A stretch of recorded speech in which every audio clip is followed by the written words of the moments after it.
নমস্কার বন্ধুরা, আবার এলাম আজকে দুপুরের মেনু নিয়ে। এই যে আমি দুপুরে আজকে স্পেশাল দেখুন কি রান্না করেছি। এই যে স্পাইসি রাইস করেছি, আর এদিকে খাসির মাংস করেছি হোলির দিনকে। আজকে এই আমার রান্না।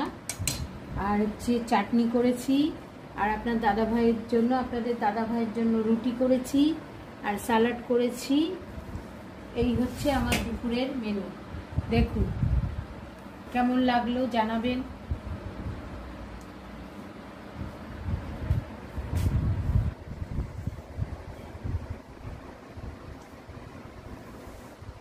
আমার আর মেয়ের ভাত বেড়ে নিয়েছি, এই রাইস বেড়ে নিয়েছি। আপনাদের দাদা ভাইয়ের খাওয়া হয়ে গেছে, 2টো বেজে গেছে, উনি খেয়ে নিয়েছে।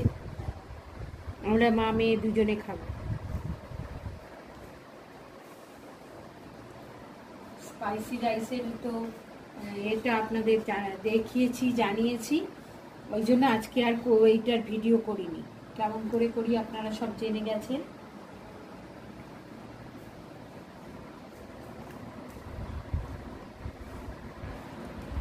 আজ তাহলে রাখছি, আসবো আবার একটা নতুন ভিডিও নিয়ে। আপনারা আমার সঙ্গে থাকবেন, আমাকে এগিয়ে যেতে সাহায্য করবেন। টাটা। আপনারা সবাই সুস্থ থাকবেন, ভালো থাকবেন। Tata, bye bye. শুভ দুপুর বন্ধুরা।